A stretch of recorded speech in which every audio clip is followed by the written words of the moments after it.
योगदान है।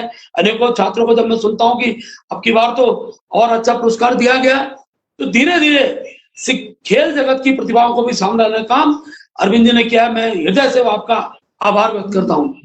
अरविंद जी ने पंचायती राज में शुरू में कहा इसे लेकर आना जिसकी कल्पना नहीं की जा सकती। बहुत से राज्य जहाँ सोचा नहीं जा सकता, लेकिन उत्तराखंड में माताएं बहनें पढ़ी लिखी हों, यहाँ का नौजवान पढ़ा लिखा हो, और उस दिशा में शिक्षा को पंचायत, आज के परिप्रेक्ष्य में पंचायत व्यवस्था भी ऑनलाइन हो गई है। पहली बार व्यवस्था निर्धारित करना कि पढ़े लिखे लोग पंचायतों में प्रतिनिधित्व करें, ये बहुत बड़ा विषय था, इसको आपने खड़ा किया। मैं जानता हूं आवाज आज जनसंख्या के दृष्टिकोण से भी एक बड़ी पहल आपके द्वारा हुई है, और 3 बच्चों वाला मुझे लगता है भविष्य में और राज्य पूरी केंद्र सरकार में निर्णय करेगी, तो ये भी एक प्रकार का एक बड़ा मूल्यवान, मैं कह सकता हूँ एक प्रकार का निर्णय इस राज्य के अरविंद पांडे जी ने पूरे देश को दिया है। मित्रों, क्योंकि विधानसभा की वर्चुअल रैली है, बहुत से बार अनेकों बार मैं फेसबुक के माध्यम से, बाकी सब माध्यम से आपके विचारों का विषय रखता आया हूँ। शिक्षा मंत्री से जुड़ा हुआ विषय है, उस विषय की ओर मैं अपना विषय केंद्रित करूंगा। फिर मैं कह सकता हूं कि अगर सड़कों के क्षेत्र में बात करूं तो प्रधानमंत्री ग्राम सड़क के माध्यम से 3 वर्षों के अंदर 29 सड़कें, चाहे वो नई कटिंग हो, डामरीकरण हो, उसके लिए 2 अरब 15 करोड़ रुपए की ये स्वीकृत हुई है। मैं पूरे क्षेत्र की जनता को बहुत बहुत बधाई देता हूँ। आज दूर दराज के क्षेत्रों में सड़कों का काम प्रारंभ हुआ है।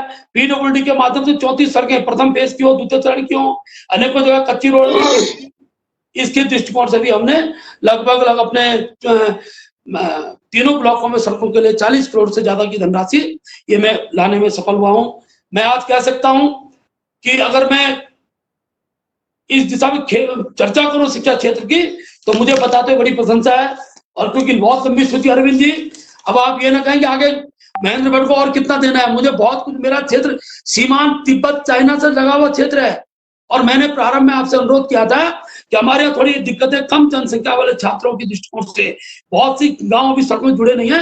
मैंने सदन में भी आग्रह किया, फिर मैं आग्रह करना चाहूंगा ऐसे विद्यालय जहाँ प्राइमरी स्कूल कम से कम 5 जूनियर तक का विद्यालय, इसमें छात्र संख्या का थोड़ा आपको शिथिलता इस सीमांत जनपद को देनी पड़ेगी, जिससे कि जहाँ छात्र संख्या कम भी है लेकिन सड़क न होने से दूसरे विद्यालय की दूरी बहुत दूर है, ऐसे विद्यालय पर एक बार पुनर्विचार करने की अवस्था रहेगी, जिससे हम इस दिशा में।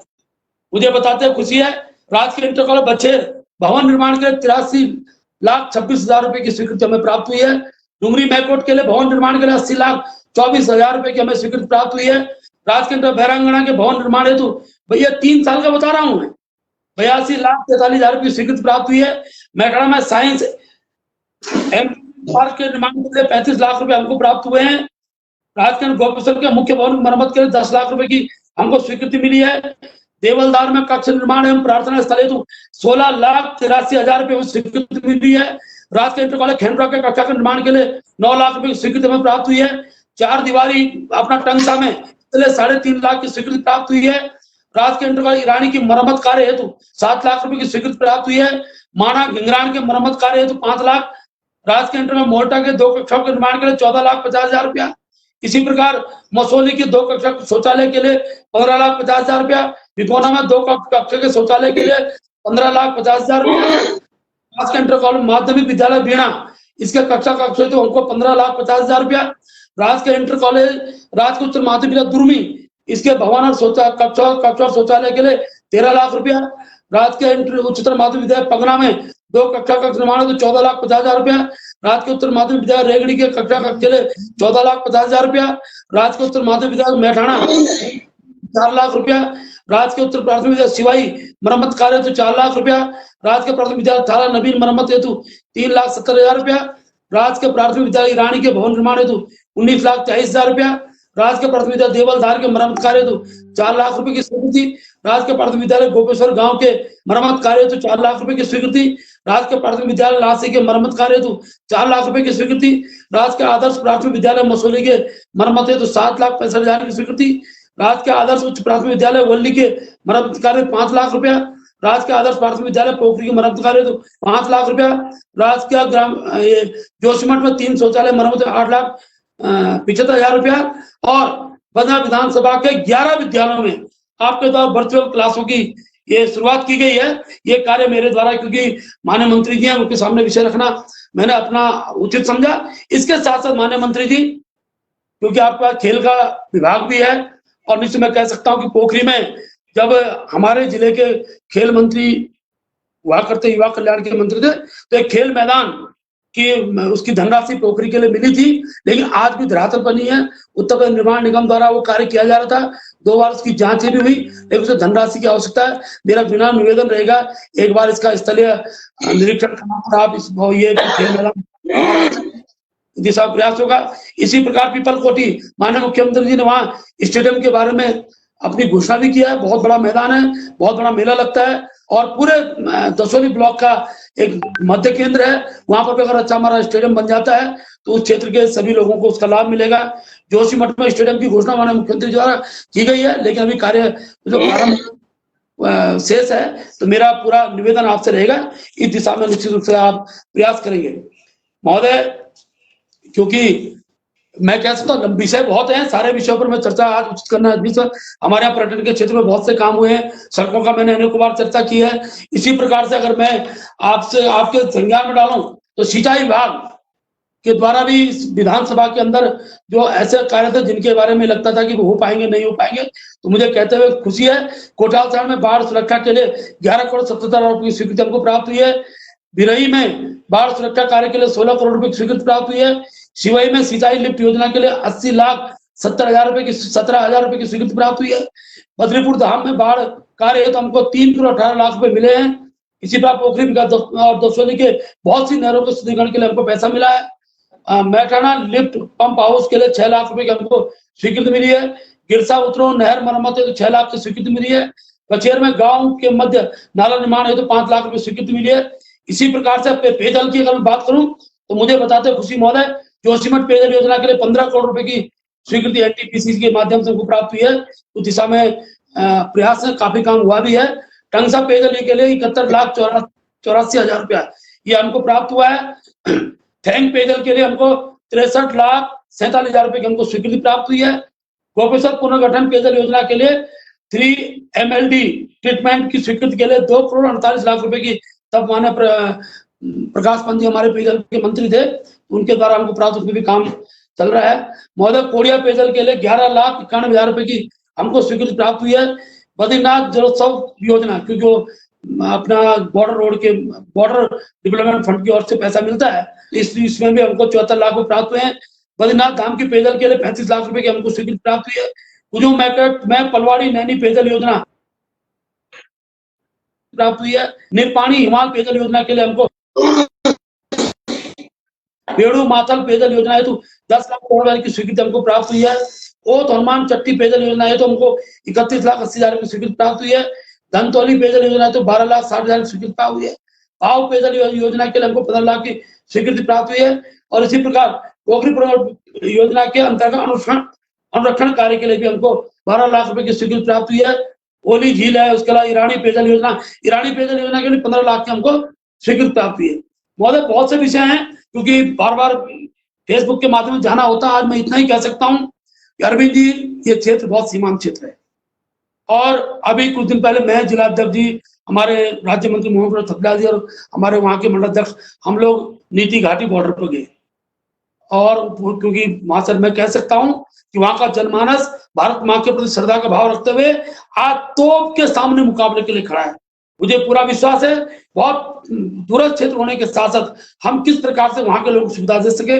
आप इस जिले के में आपका अनेक बार आना हुआ है, आप यहाँ की सारी परिस्थितियां जानते हैं। प्रभारी मंत्री जी का भी दौरा होता है, कुछ बातें जिनको हम अलग से भी हम चर्चा करेंगे, किस रूप में हम सब चीजों को समाधान कर सकते हैं। क्योंकि अब 3 वर्ष के बाद मैं कह सकता हूं कि ऑल वेदर के दृष्टिकोण से अगर हम देखें तो मेरा क्षेत्र पूरी तरह उस दिशा में उसका लाभ ले रहा है। आजकल थोड़ा जाम जरूर लग रहे हैं, लेकिन ये सड़क जब बन जाएगी तो बड़ी संख्या में यात्रा यहाँ के लिए आएगी। इस वर्ष कोरोना के कारण यात्रा प्रभावित हुई है। मेरे अनेकों साथी बेरोजगार हुए हैं, जिनका होटल चलते थे और भिन्न प्रकार के टैक्सी यूनियन के कारोबार था, वो प्रभावित हुआ है। और मैं आभार व्यक्त करता हूँ माननीय मुख्यमंत्री जी, कल उन्होंने कहा कि मेरे राज्य के लोग, उत्तराखंड के लोग यात्रा कर, उसको भी चरणबद्ध तरीके से करने की आवश्यकता रहेगी, पहले चरण में हमने कहा कि भाई चमोली जनपद को बद्रीनाथ धाम के दर्शन की अनुमति मिले, रुद्रप्रयाग केदारनाथ के दर्शन करें, और धीरे धीरे बाद में कुमाऊं के पर्वतीय क्षेत्र आ जाए, फिर तराई क्षेत्र आ जाए। क्योंकि आज अगर एकदम पूरे प्रदेश की यात्रा को एक साथ शुरू करेंगे तो अभी व्यवस्था इस रूप में बन नहीं पा रही है। वर्षा काल भी है, कैसे करके व्यवस्था हम तुरंत समय के साथ यात्रा को प्रारंभ करें जिससे यहाँ का व्यवसाय भी एक स्थान प्राप्त कर सके। मुझे पूरी उम्मीद है कि आप आज, क्योंकि पूरा अब मैं कह सकता हूं कि वर्चुअल रैली के माध्यम से मुझे अगर अपनी बद्रीनाथ विधानसभा की किसी प्रकार की समस्या के लिए अगर मैं सबसे पहले किसी मंत्री पर जाने के अपने साथ जुटा सकता हूं तो अरविंद पांडे होंगे। मैं आपके पास आऊंगा और मुझे पता है आपकी पूरी सचिवालय में जो पकड़ है उसको भली बात जानता हूं। कार्यकर्ताओं से सीधा संवाद, कार्यकर्ताओं से का जो आपका व्यवहार है ये अपने आप में, क्योंकि आप मेरे दल के बहुत सीनियर कार्यकर्ता हैं, लगातार आप चौथी बार विधायक बने हैं, तो मैं कह सकता हूं कि निश्चित रूप से आपके कार्यकाल में बद्रीनाथ विधानसभा का चौमुखी विकास होगा।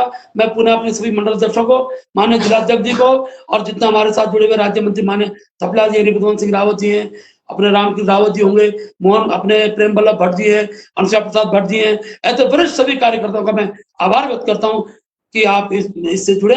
पुनः बहुत बहुत धन्यवाद।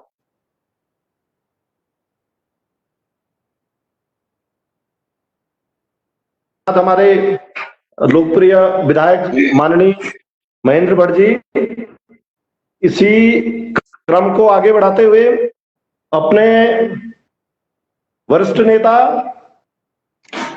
भारतीय जनता पार्टी के वरिष्ठ नेता, इस प्रदेश के यशस्वी शिक्षा मंत्री, मेरे बड़े भाई, बद्रीनाथ विधानसभा में आपका तहे दिल से स्वागत करता हूं, अभिनंदन करता हूं।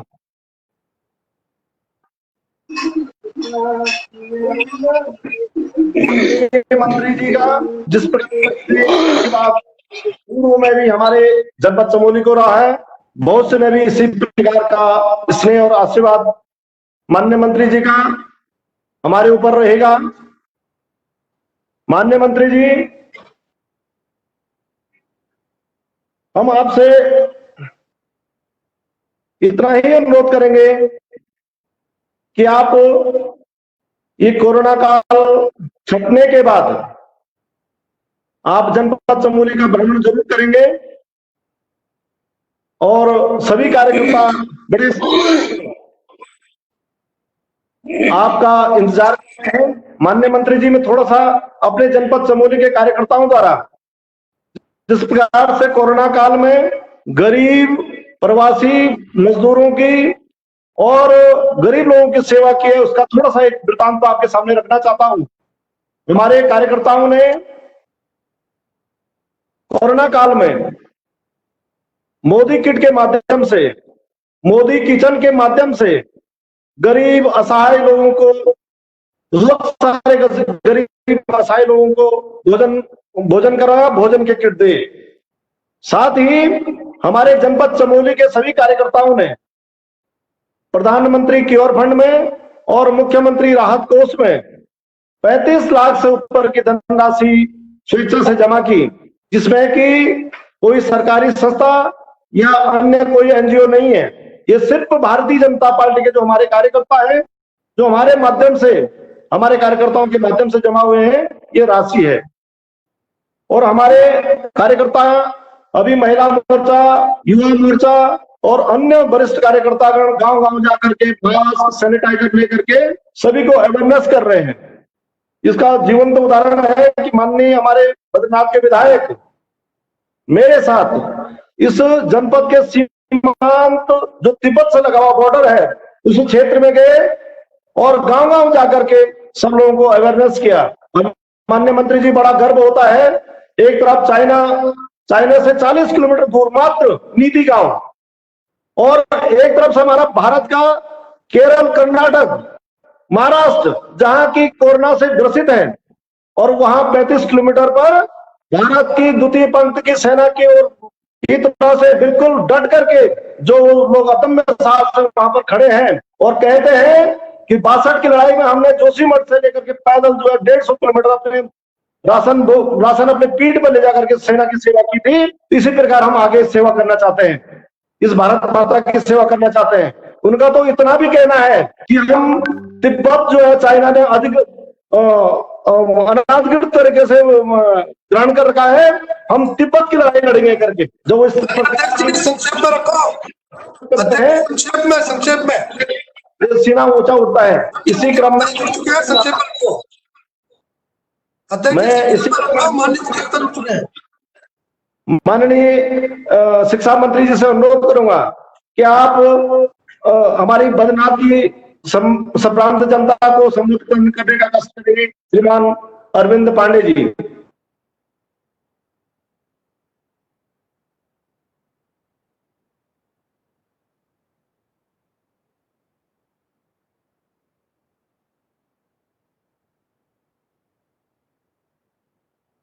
वर्चुअल सभा के माध्यम से आज मुझे भगवान बद्री विशाल की इस पावन धरती के कार्यकर्ताओं से संवाद करने का अवसर मुझे प्राप्त हुआ है। मैं इसके लिए संगठन के अधिकारियों का मैं धन्यवाद देता हूं। आज इस रैली में उपस्थित भारतीय जनता पार्टी के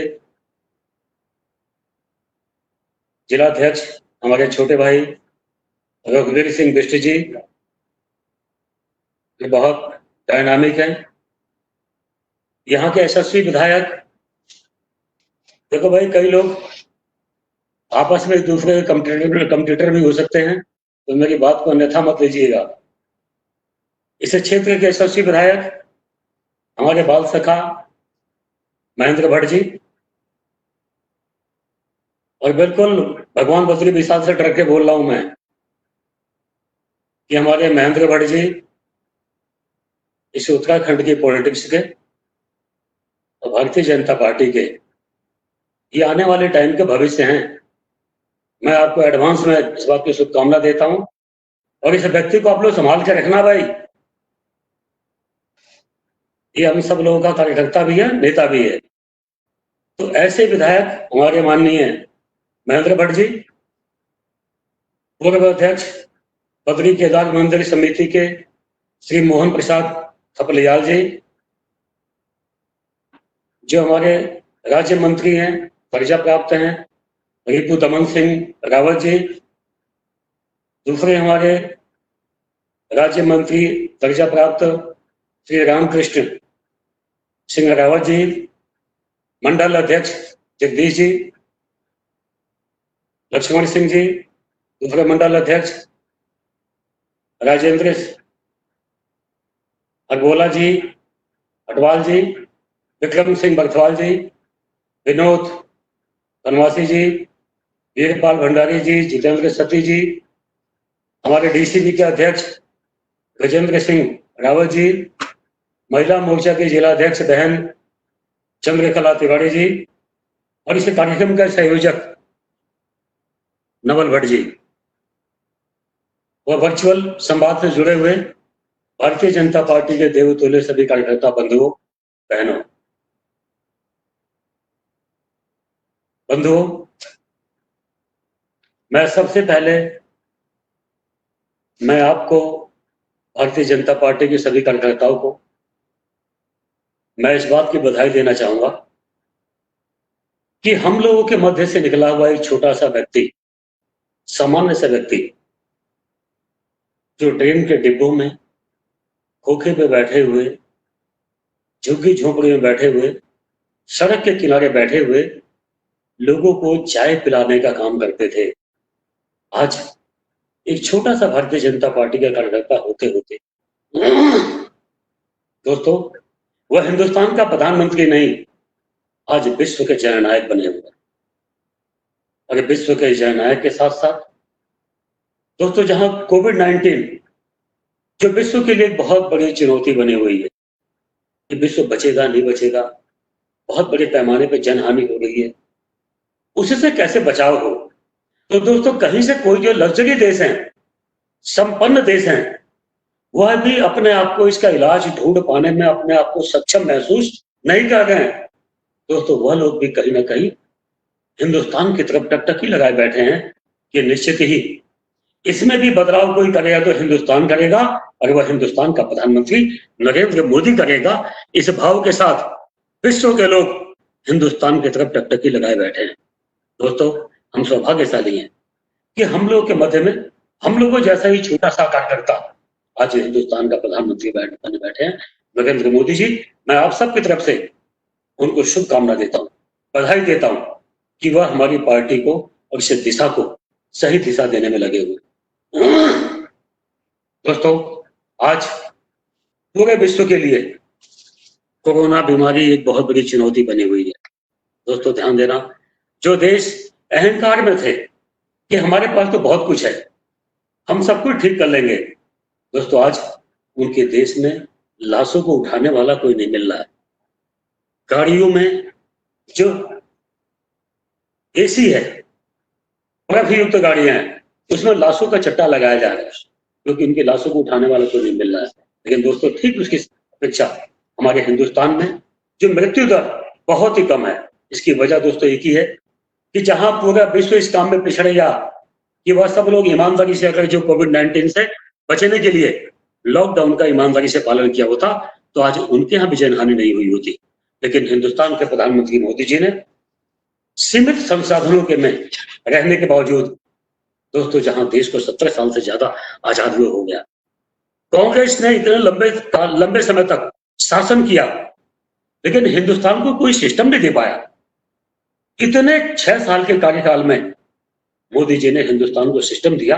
और दोस्तों, छोटे से प्रयास की वजह से जब पूरा विश्व संकट में था तो मोदी जी ने रात को 24 मार्च को रात को 8 बजे निर्णय लिया कि आज रात को 12 बजे लॉकडाउन किया जाएगा, सबको इसका पालन करना है।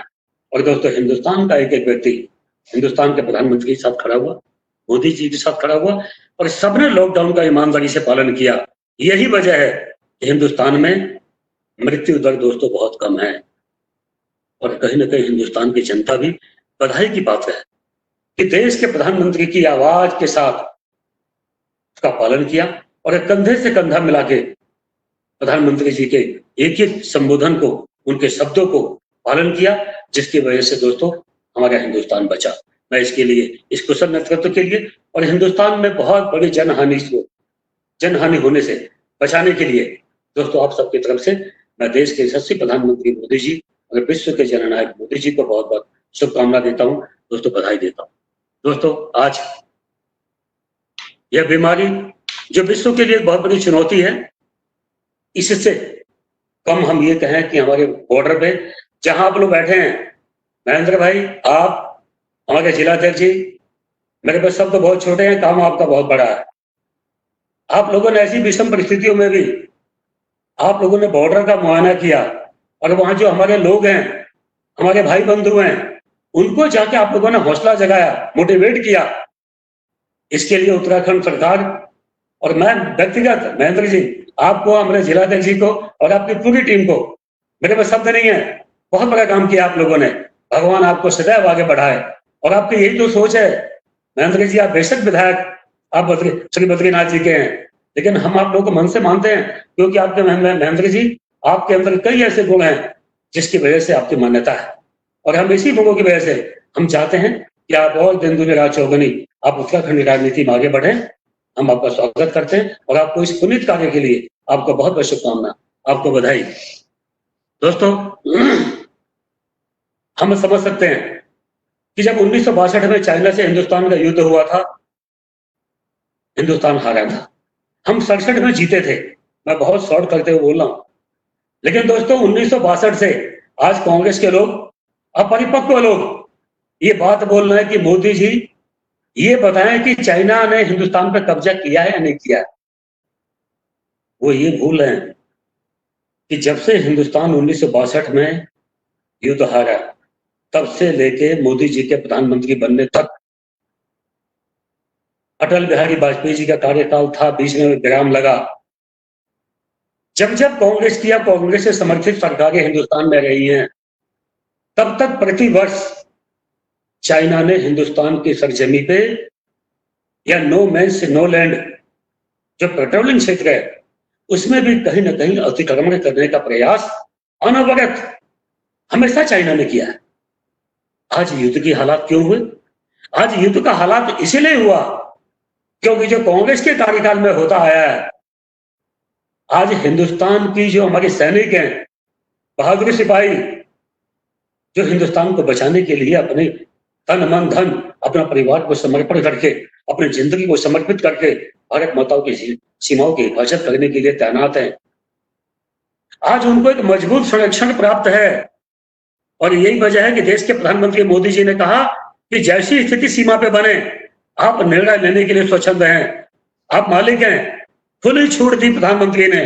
दोस्तों, काश 1962 के बाद अगर जो देश की राजनीति ने इतना मनोबल मजबूत किया होता और सेना को खुली छूट दी होती, तो आज चाइना की इतनी हिम्मत नहीं बढ़ती कि नो मैच नो लैंड में, पेट्रोलिंग जोन में वो कहीं ना कहीं आके कब्जा करता।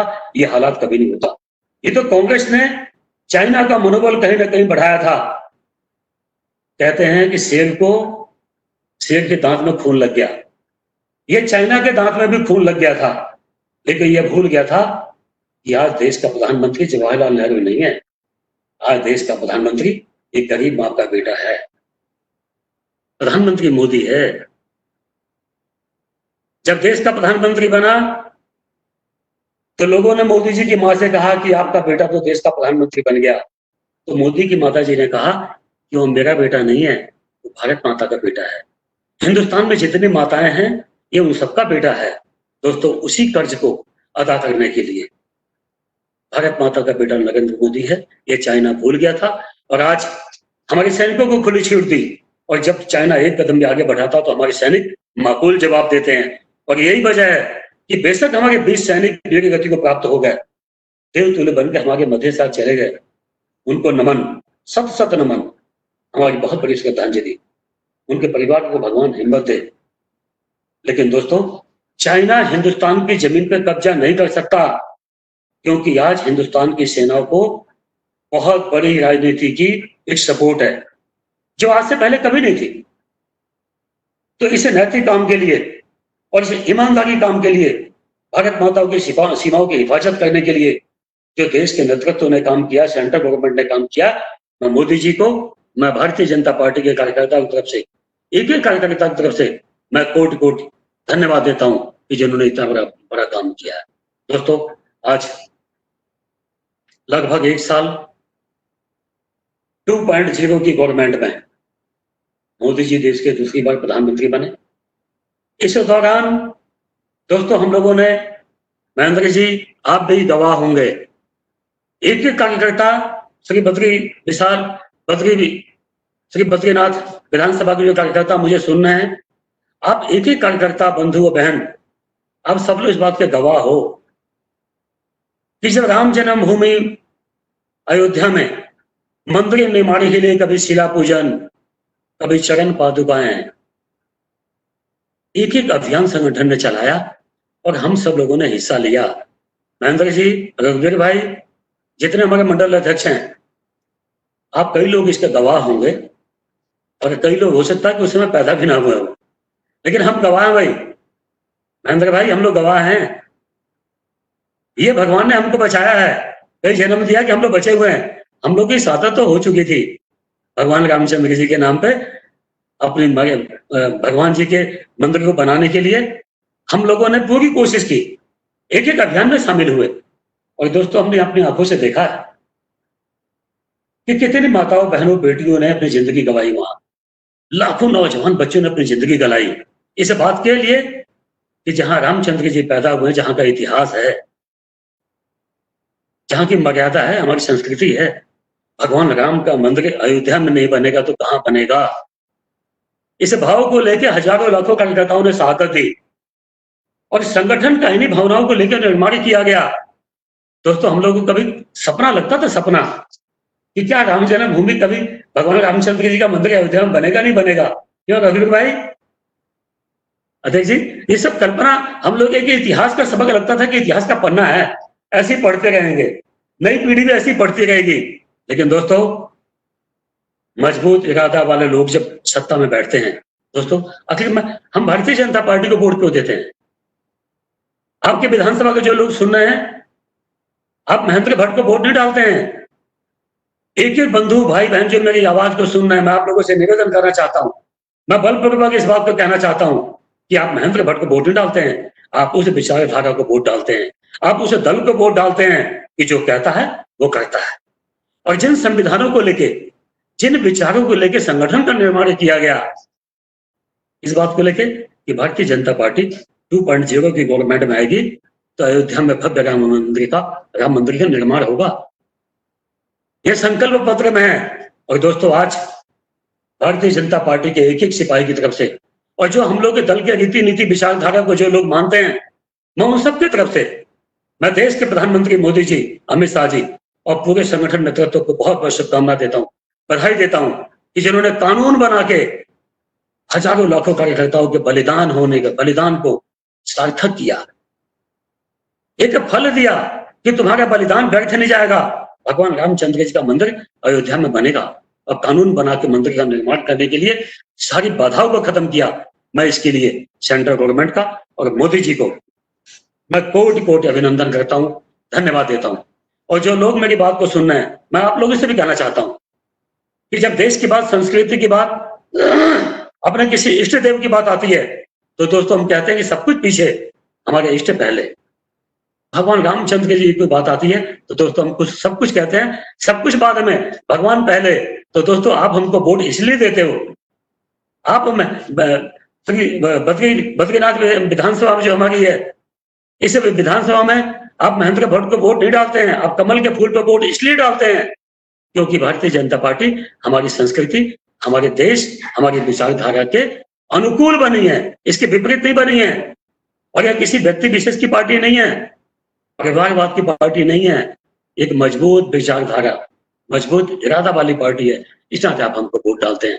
तो राम मंदिर का निर्माण किया गया, इसके लिए मैं मोदी जी का बहुत बहुत धन्यवाद दूंगा। और जितने कार्यकर्ता बंधु आज यहाँ बैठे हैं, मैं आपको आप सबकी तरफ से सेंट्रल गवर्नमेंट का बहुत बहुत धन्यवाद, और आपको इस बात का धन्यवाद क्योंकि आप लोगों ने ये सब काम फलीभूत होता हुआ दिखाई पड़ रहा है।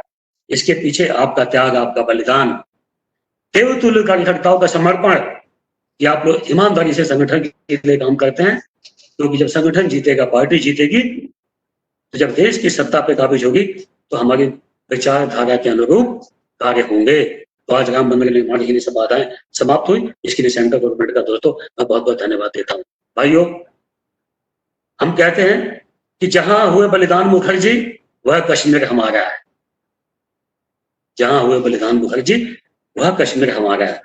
दोस्तों, ये कहीं ना कहीं इतिहास बन गया था, स्लोगन बन गया था, और यह आतंकवाद को पालने का एक बहुत बड़ा अड्डा बन गया था। जैसे कि अगर जो हमारी बेशक मुस्लिम बेटी सही, जम्मू कश्मीर